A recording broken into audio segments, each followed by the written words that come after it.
Hello, this is Marianne Gomez Horta, Chile President and CEO. You are listening to the Purple Line Podcast. We would like to thank the sponsors of our internship and fellowship programs: the Coca-Cola Foundation, Comcast, Altria Client Services, Ford Motor Company, the Home Depot, Walmart, UPS Foundation, Televisa Univision, McDonald's Corporation, and Cortiva AgriScience. Thank you.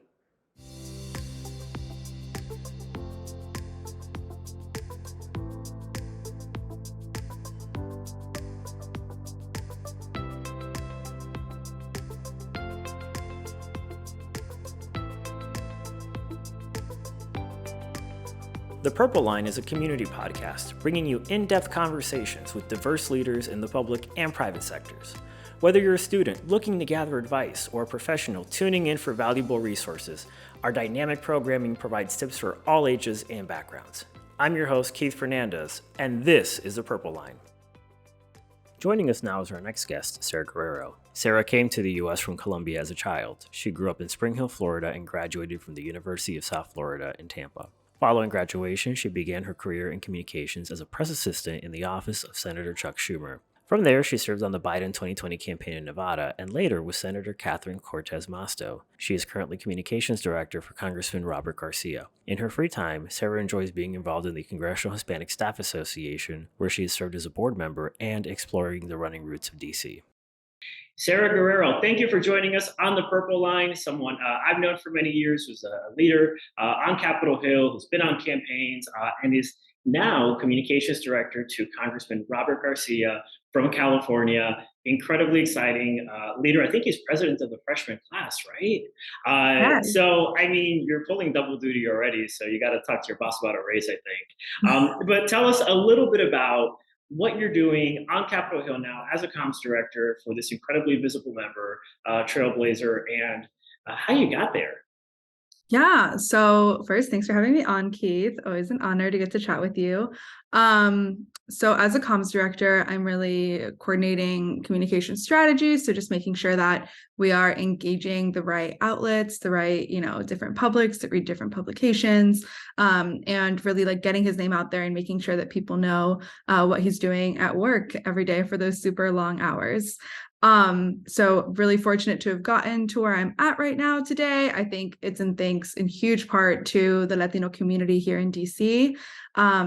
I moved here without a job. I was an intern. I had like 3 gigs. I was working at like an exercise studio and nannying and doing all this stuff and having, Latinos to look up to on the Hill that really looked out for me and were able to flag different opportunities, are really a big part of the reason why I was able to even get this job. I heard about this job through a friend in a group chat that we call like Latinos on the Hill.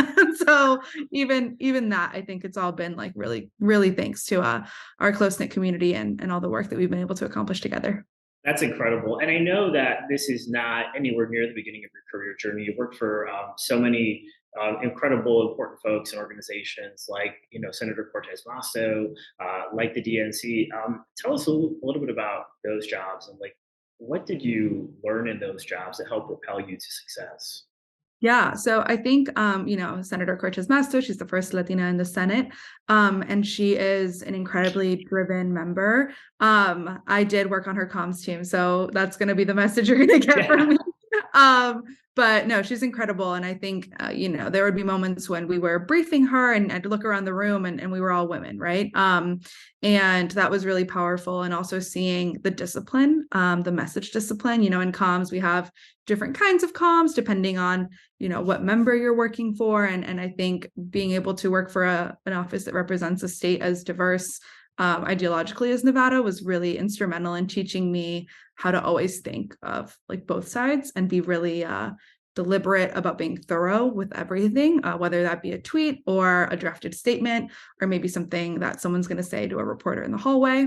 So I was able to use that experience to then go to the DNC, where I was the Western Regional Desk, and I worked with Nevada and Arizona specifically, again, 2 like very purple states. Like it was really fascinating to get to work with reporters in those states too, and kind of see how it is a huge advantage in the West to be more moderate in that way, especially with the way that you communicate to reporters and to voters.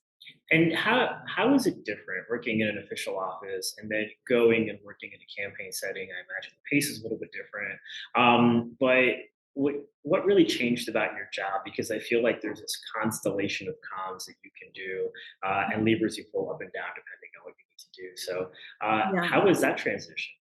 My gosh, it was so, I was lucky enough I was briefly on the Biden campaign. I was the Nevada deputy press secretary, and that was like go, go, go 24 hours a day, like always like pitching and like figuring out what radio slots we had open and like all this different stuff. And I think that is what best prepared me for going to the DNC after. So it was a huge change. Like working in a personal office, especially on the Senate side, it's a much larger operation sometimes, and also everyone has their tasks and their kind of line of like, this is what it looks like to be a really good press assistant, this is what it looks like to be a really good communications director, everything like that. And on the campaign side, it's more like every day you have to win the news cycle. It's much more aggressive. It's just a lot different. And at the committee, I was able to learn really like the political strategy that goes behind a lot of these things and things that you have to keep in mind, and the importance of relationships. I mean, drawing it back to when we first discussed how I got on the Hill. I think when you go and do campaign politics, especially at a committee, you work so closely with the political team. Like it's a very cohesive situation. Whereas on the official side, in a personal office, you're strictly doing official side work. So you're not really getting into the nitty gritty of, who said what and how that plays into your statements. Yeah, and I think it's really interesting that you've had such a diversity of experience. You're still very young, and you're a comms director on the Hill. You've worked for these amazing organizations and people. And what's always struck me about you personally is that you have been courageous enough to leave a great job that you have and then go into an even better job and sort of not look back and know your worth and know your value. How did you make those decisions? I imagine they're tough because when you've got a great thing, you want to keep it going, but then you go, well, maybe where I am is not where I'm supposed to be, so I can continue to grow. Yeah, I mean, I think you just said it yourself, right? Like being on these amazing teams and kind of knowing when to call it, know that, I'm so thankful for everything that I've learned here and everything I've been able to work on here, but knowing that, maybe with the timeline that I'm hoping for, things just weren't going to move in a certain direction. I think being close with more like senior staffers and having their backing sometimes, and understanding that, being able to meet with folks and be like, hey, am I making the right call? It's certainly, I do doubt myself sometimes. I think the first time I left a job that I really didn't want to leave, I worked for Schumer as a press assistant, and it was like COVID, it was August, and the opportunity to jump on the Biden campaign came along. And I was like, okay, this is great, but I don't want to leave my federal job with my paycheck. Like, this is a campaign, it's going to be crazy. And I came across this quote, and it said, courage is an acquired taste like caviar. And I was like, okay, like you have to it's never comfortable to leave like a job. It's just like making that jump and believing in your ability to really like work hard to get to where you want to be. That sounds like platitudinous, but I think more so like, hey, I'm really comfortable, like I need to go. Like I could stay comfortable and not really progress, but I owe it to myself, and I need to start getting more comfortable with making uncomfortable decisions that lead to better outcomes, like professionally and personally. Yeah, I agree. And has it gotten easier to make those decisions over time, or is it still the same kind of like gnawing in your stomach where you're like, oh, shouldn't Yeah, I think it has gotten easier. I will never forget how I felt. I remember I wouldn't go to the roof of my building because I could see the Capitol, and it felt like I was like, I can't even look at her. It's like, I'm so sad. Every time I've left the Hill, I've known I wanted to come back. And I think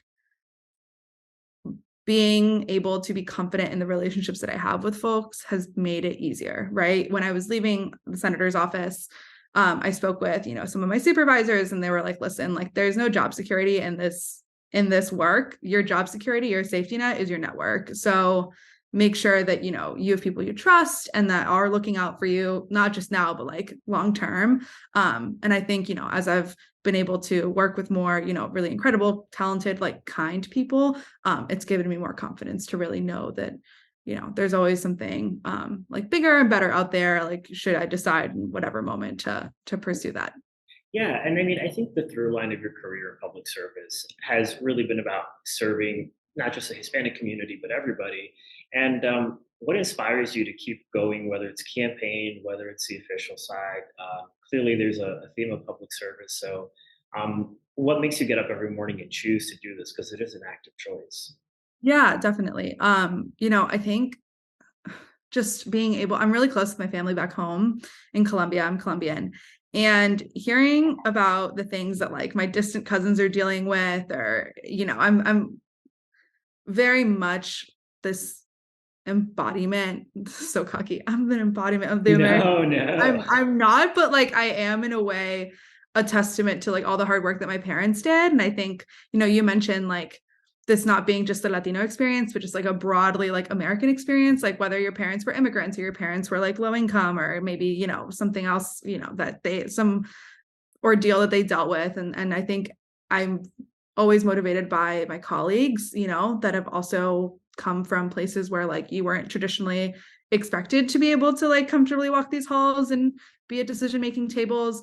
But you know, staying close with family and hearing about the things they're dealing with always reminds me like I'm really so lucky to get to do what I do, right? Like I get to pursue this dream of being a voice that represents different points of view that's kind of new.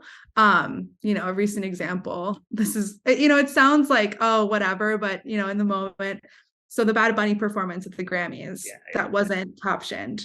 I was like, that is so messed up. And I brought it up to my boss, who's like a young Latino, and he was like, that is messed up. Like, let's write to the CEO of CBS. And he like apologized. And I was like, oh my God, like, that's so cool, you know?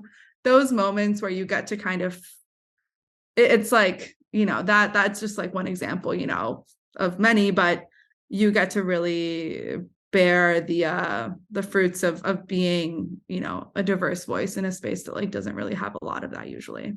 Yeah, absolutely. And I think that, you know, last question is what do you what do you see in the future in this space? I mean, you're a trailblazer in your own right, but how do more people, you know, get involved? How do more people make the decision to enter public service and perhaps walk halls that weren't available to them before? Yeah, I think just making a decision, you know, about knowing kind of like what it's going to take. I remember when I was an intern, I heard stories of staffers that were like, I have 3 jobs, but like I make it work because I really want it. And like to me, I was like, that sounds crazy. But then like I don't want to go to med school. I don't want to go to law school. Like that's what I want to do. And like being comfortable with the discomfort of the first few years. I think it's kind of daunting, but like once you do get to DC, there is a group of people that like will want to take you in and will want to help you. And like there's a huge advantage to this being a relationship driven space. And like if you are a gregarious person and you are like that's your vibe and you want to like really be able to leverage your ability to succeed in social situations, like this is the place for you.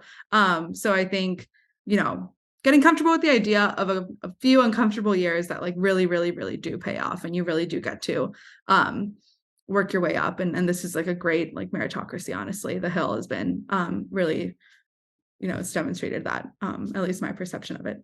I love it. I agree. And then last thing before we go, this is a real last thing. Told you I was going to ask you about a fun fact about you. So tell me, what is a fun fact? Oh, I am a dual citizen. So I still have my Colombian citizenship, which is wonderful. I get to skip certain lines when I fly into Colombia. So it's always great. I love it. So next time I'll be flying in, I'll fly in with you.